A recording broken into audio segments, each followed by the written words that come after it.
Assalamualaikum warahmatullahi wabarakatuh. Hari ini bertemu lagi dengan saya Ibu Ayu Laili Komaria di mata pelajaran OTK Sarana dan Prasarana kelas 12. Jadi kalian bisa simak baik-baik dari saya. Hari ini kita akan mempelajari materi lanjutan pada KD 3.12 menerapkan penerimaan, penyimpanan, dan penyaluran sarana dan prasarana. Untuk pertemuan minggu yang lalu, kita kan sudah mempelajari untuk yang menerapkan penerimaan. Untuk hari ini kita mempelajari tentang penyimpanan sarana dan prasarana.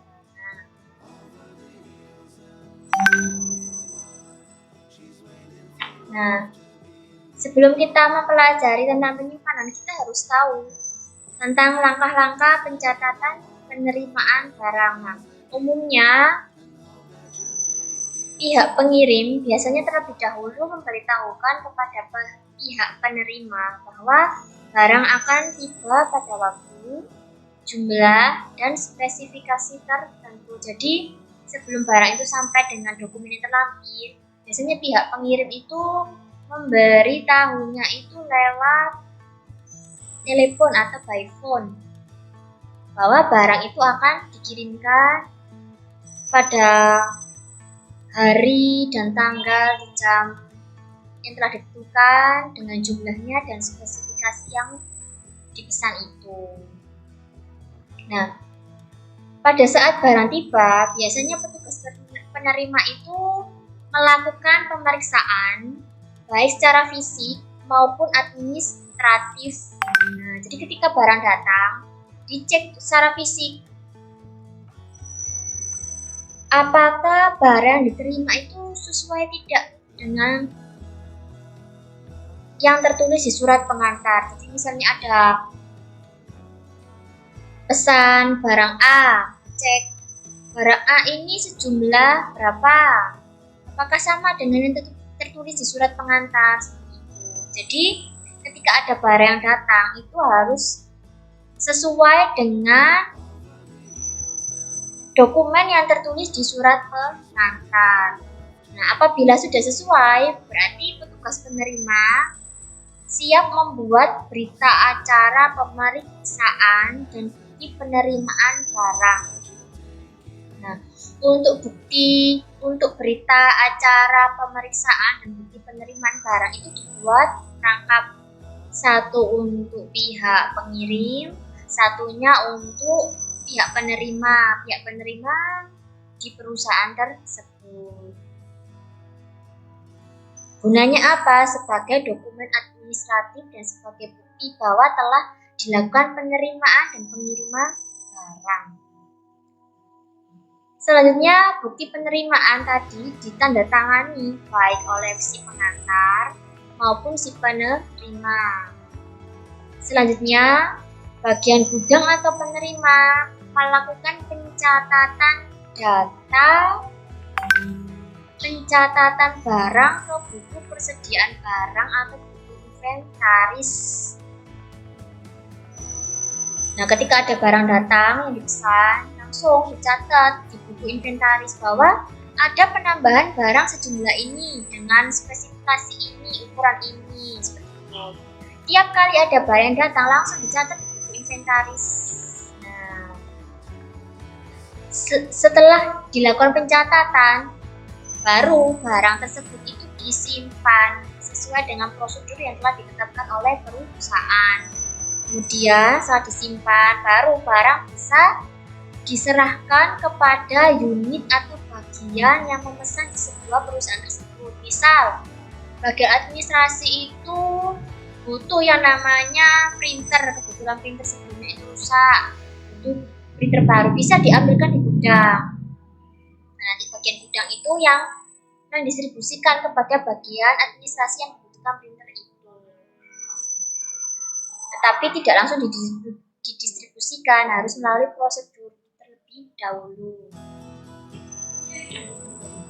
Selanjutnya, membuat laporan kepada atasan dan instansi fungsional bahwa ada barang yang telah diterima. Nah, selanjutnya kita mempelajari tentang apa sih penyimpanan sarana dan prasarana itu. Nah, penyimpanan sendiri adalah suatu kegiatan dan usaha dalam penyelenggaraan dan pengaturan sarana dan prasarana di sebuah perusahaan. Penyimpanan sendiri harus memperhatikan lokasi, keamanan, dan pemeliharaan dari tempat penyimpanan serta harus memenuhi persyaratan agar terhindar dari pencurian atau kerusakan akibat cuaca yang buruk. Jadi, di sebuah perusahaan itu harus menetapkan dan menentukan yang namanya lokasi penyimpanan barang. Biasanya penyimpanan barang itu disimpan di dalam gudang. Jadi, sebelum ditetapkan lokasi penyimpanan atau gudang itu harus dilakukan pengecekan terlebih dahulu. Apakah lokasi yang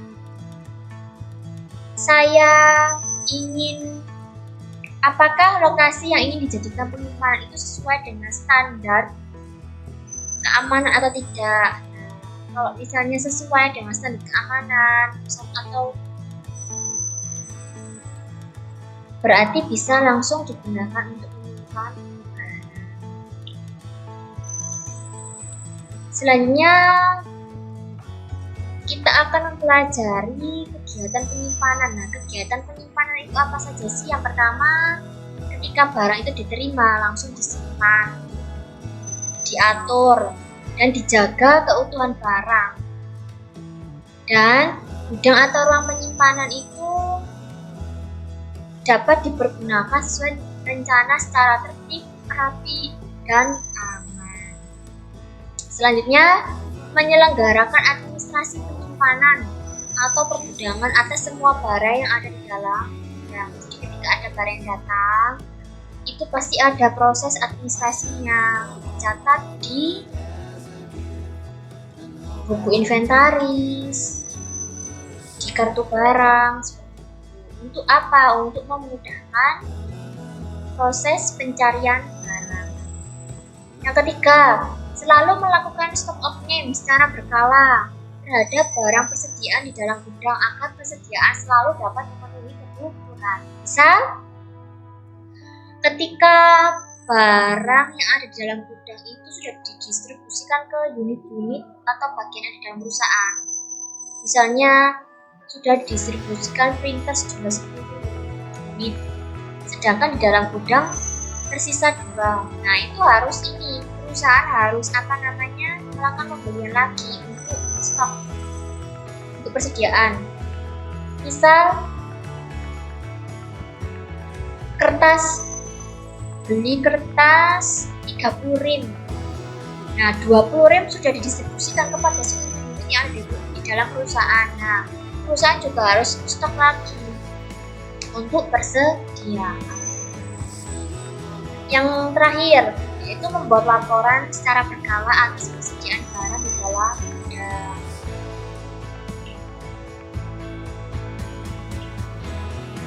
Nah, kemudian kita mempelajari tentang asas penyimpanan. Nah, asas penyimpanan ini terbagi menjadi 2, ada asas FIFO dan asas FIFO. Kita pelajari dulu tentang asas FIFO. FIFO merupakan kepanjangan dari first in, first out. Pertama masuk, pertama keluar. Biasanya berhubungan dengan cara mengatur dan memanipulasi data relatif terhadap waktu dan prioritas. Jadi ketika ada barang yang datang, yang masuk, barang yang masuk itu ya adalah yang pertama yang keluar. Itu. Nah, untuk pencatatannya sendiri, metode ini menggunakan perhitungan harga pokok yang dijual saat terjadi penjualan. Selanjutnya kita mempelajari tentang asas FIFO. FIFO merupakan kepanjangan dari first expired, first out. Adalah metode yang digunakan dengan melihat masa kadaluarsa produk yang terdekat yang harus dikeluarkan terlebih dahulu. Nah, biasanya metode ini diterapkan di apotek atau toko retail yang menjual makanan dan minuman yang memiliki masa kadaluarsa. Nah, untuk produk masa kadaluarsa yang pendek biasanya ditempatkan di posisi yang paling depan.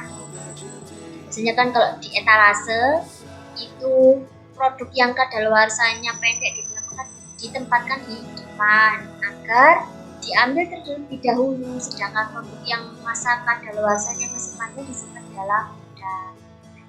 Jika yang ada di dalam gudang itu sudah mendekati masa kadaluarsa, misalnya 3 bulan mendekati atau 4 bulan mendekati kadaluarsa baru, barang yang di dalam gudang harus wajib untuk dikeluarkan dan harus diperjualbelikan.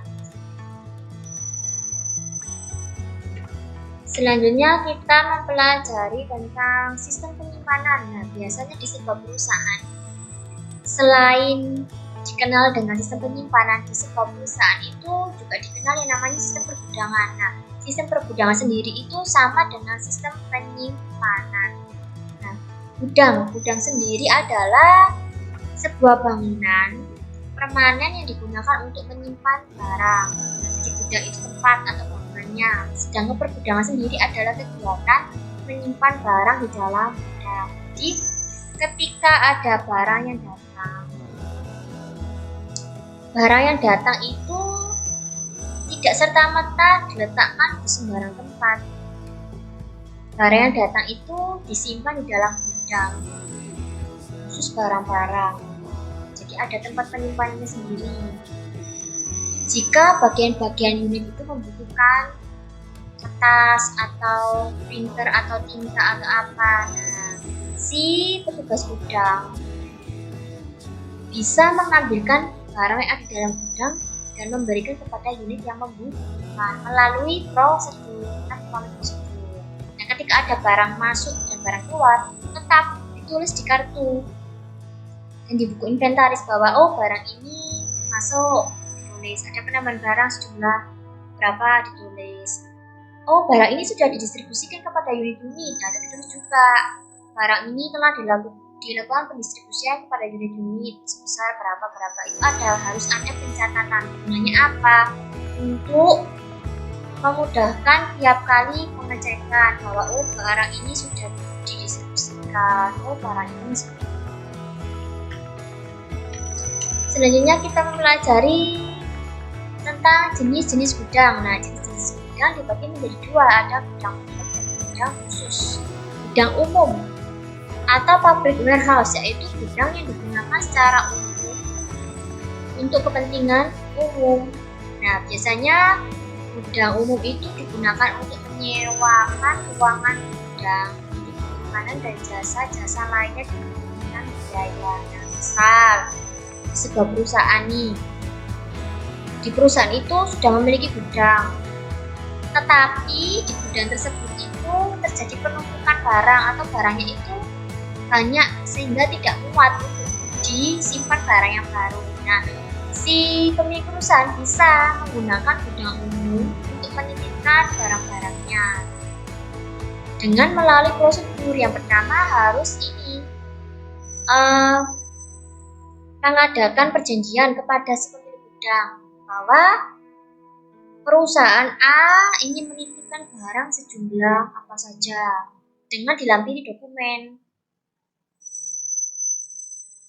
Jadi tidak serta-merta langsung dititipkan ke gudang umum, harus melalui prosedur terlebih dahulu dan perjanjian antara kedua belah pihak, si orang yang menitipkan dengan si pemilik gudang.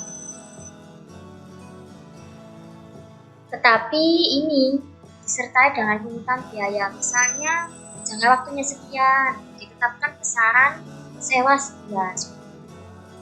Jadi kalau misalnya sudah setuju, sudah sepakat, baru si pemilik barang tersebut bisa menitipkan barang ke gudang.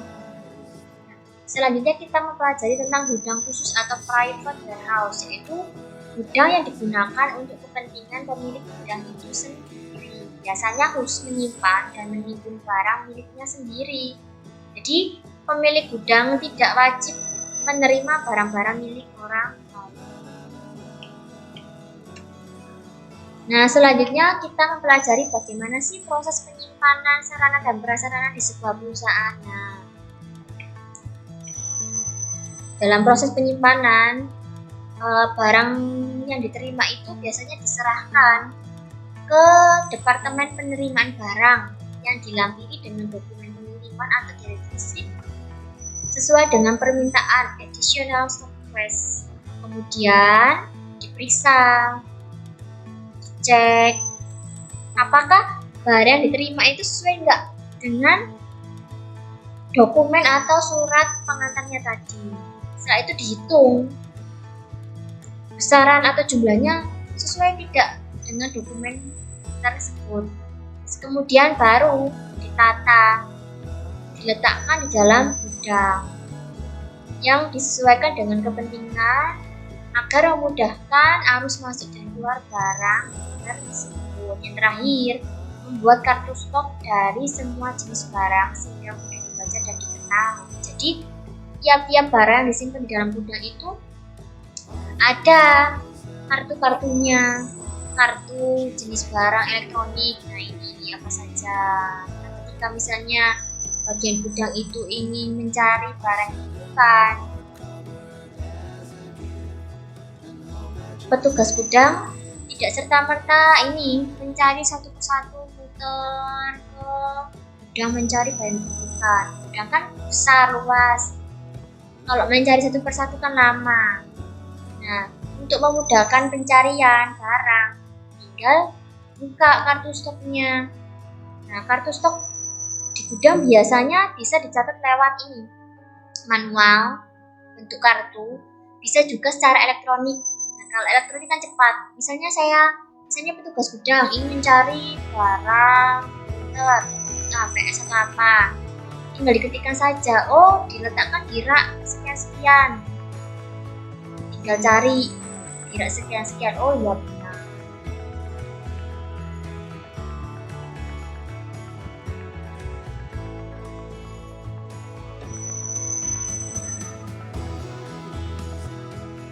Nah, jadi penyimpanan sarana dan prasarana di sebuah perusahaan itu ada beberapa prosedur yang harus dilaksanakan. Prosedur yang harus dilaksanakan mulai dari pemeriksaan, pengecekan, penghitungan jumlah barangnya, apakah sesuai tidak dengan surat atau dokumen yang dilakukan. Setelah dilakukan pengecekan pemeriksaan, baru barang tersebut bisa diterima dan disimpan dengan baik. Nah, untuk materi hari ini sampai di sini. Dan untuk materi berikutnya kita akan bahas di pertemuan berikutnya. Semoga apa yang saya sampaikan bermanfaat bagi kalian. Jangan lupa dicatat di buku tulis UTK Sarpras. Sekian dari saya. Wassalamualaikum warahmatullahi wabarakatuh.